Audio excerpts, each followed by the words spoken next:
Halo pemirsa, jumpa lagi dengan saya Rifa Ibnu, bisnis konsultan bukan sales.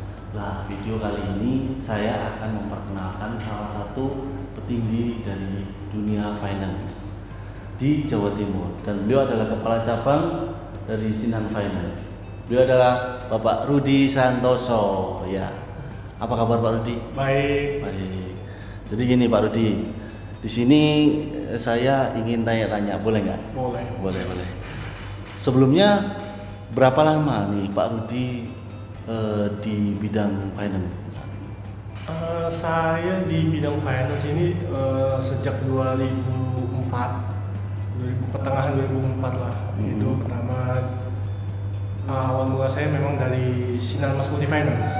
Sinarmas Multi Finance, manajemen trainee di Sinarmas Multi Finance. Kemudian penempatan pertama saya di Mojokerto. Oh gitu. Mojokerto. Terus masuk Setelah itu, Surabaya? ya setelah itu saya ada beberapa kali juga memang pindah ke perusahaan leasing juga. Ya untuk main bisnisnya di passenger leasing, retail passenger, alat berat, juga truk. Jadi kalau mau dibilang ya saya untuk di leasing itu udah pernah masukin semua untuk Udah pernah coba semua finance, pembiayaan apapun lah. Ya, gitu ya. Bahkan waktu di Sinarmas itu saya main factoring juga, cuman hanya khusus untuk kontraktor yang kerja di Sinarmas. Oh, nah sekarang agak lebih meluas nih di Sinan Finance. Gitu.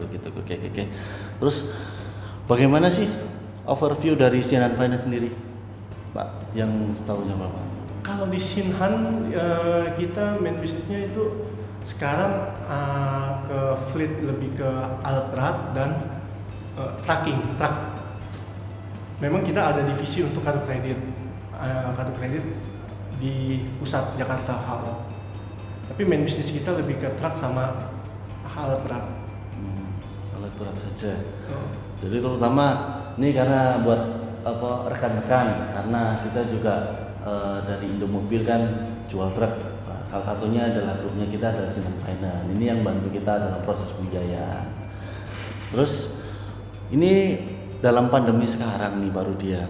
Ya. Boleh tahu nih, minta pendapat aja. Kondisi saat ini gimana Pak Sinan Finance untuk masa pandemi corona saat ini? Kalau saat ini ya memang kita agak dari sisi penjualan memang drop ya. Dari sisi penjualan drop. Ya untuk saat ini lebih kita banyak kerjaan untuk restruktur. Karena kita perlu untuk menjaga maintain AR kita, sehingga AR kita untuk tahun ini itu masih tetap bagus. Karena imbasnya ini efeknya nanti kita akan ke peminjaman funding ke bank. Oh gitu. Pasti bank akan melihat AR bagus, mereka baru berani kasih. Dapat support lagi dari bank. Betul, dapat dari support dari bank, juga dari holding kita. Holding kita kan pemegang saham kita Indomobil dan Sinhan di Korea Selatan. Oh gitu, Korea. Iya. Jadi Sinhan sendiri asalnya dari Korea Pak ya? Sinhan sendiri asal dari Korea Selatan. Korea Selatan. Iya. Benar. Terus kalau tadi Pak Rudi bilang restruktur, apa itu Pak sih? Jelasnya restruktur untuk bagi teman-teman yang mungkin pengen tahu nih, restruktur itu apa sih? Apakah pembentukan organisasi lagi lah? Lebih jelasnya Pak Rudi lebih paham nih. Gimana Pak? Restruktur apa sih?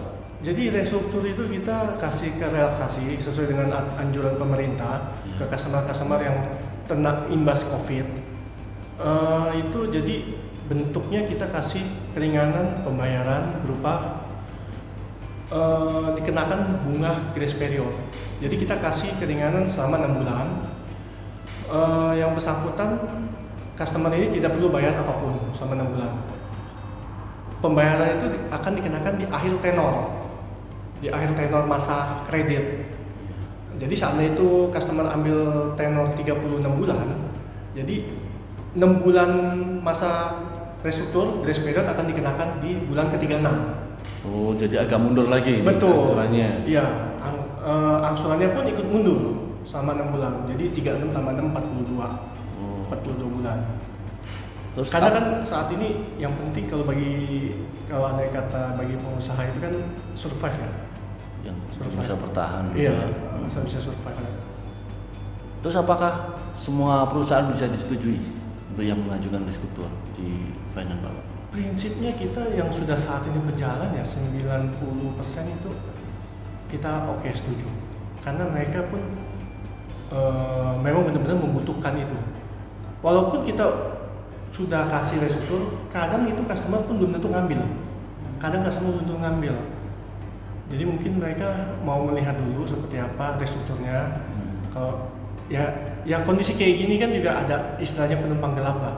Oh, Penumpang gelap tapi bagi yang pengen masukin aja nih. betul, tapi ya kadang setelah melihat kondisinya seperti restruktur itu seperti apa, scam-nya mereka lebih baik nggak usah ngambil karena mereka masih mampu. Oh iya. Terus efeknya apa sih Pak untuk setelah kalau memang ada perusahaan yang sudah memulai restrukturnya, nah efeknya apakah dia sudah nggak bisa dapat pembiayaan lagi atau gimana? Iya, ini juga satu. Andai kata customer itu sudah mengajukan restruktur, kita biasanya belum bisa biayain itu customer. Baik dia restruktur di tempat kita maupun di leasing lain. Oh, jadi ada BI checkingnya ya? Ada kelihatan di BI check itu akan kelihatan nanti ya, apakah itu customer udah restruktur di tempat lain itu akan kelihatan. Dan apakah itu nanti harus nunggu sampai Masa selesai grace period? Oh, masa selesai grace period aja ya? Iya. Sampai masa surat habis? Enggak. Ya. Nah ini nanti syaratnya apa aja Pak untuk restruktur itu sendiri? Restruktur sendiri itu biasanya syaratnya cuma mutasi rekening koran sama data legalitas customer. Sudah lebih itu aja sama foto unit. Oh, foto unit kita perlu. Oh. Iya. Memang harus ada unit yang harus ini mana nih yang betul.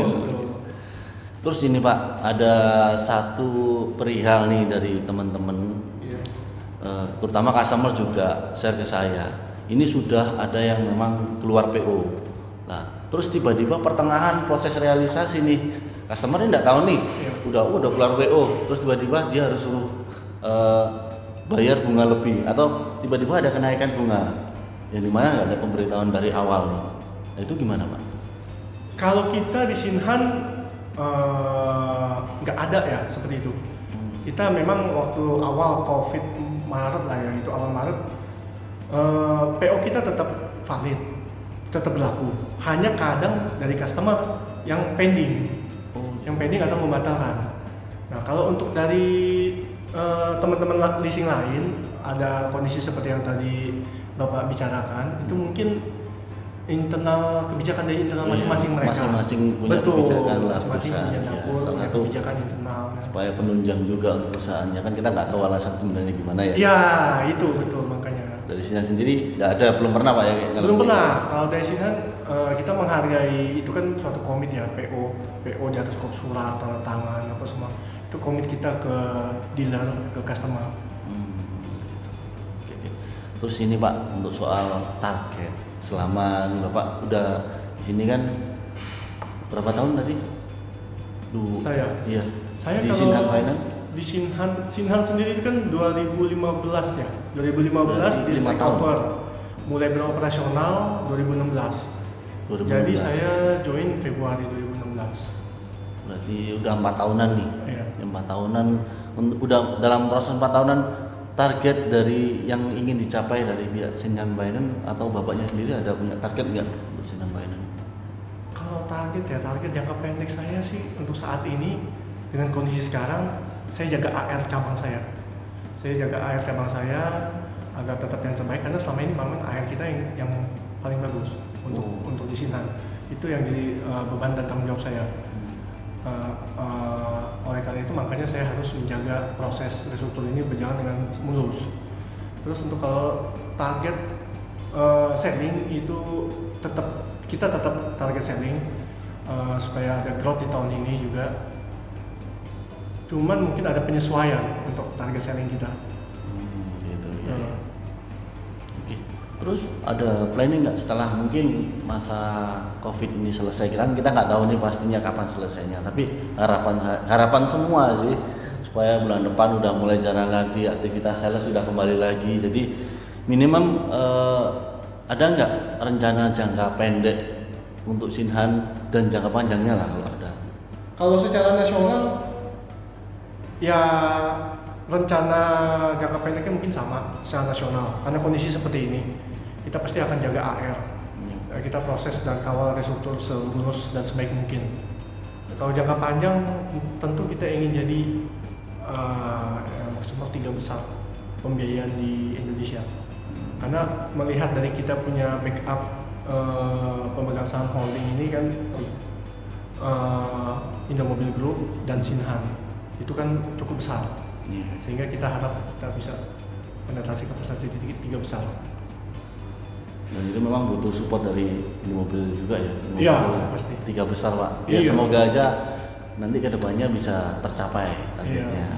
Terus ada nggak nih Pak untuk closing kita promonya buat teman-teman rekan-rekan pengusaha yang dimana saat sekarang nih agak susah nih cari leasing.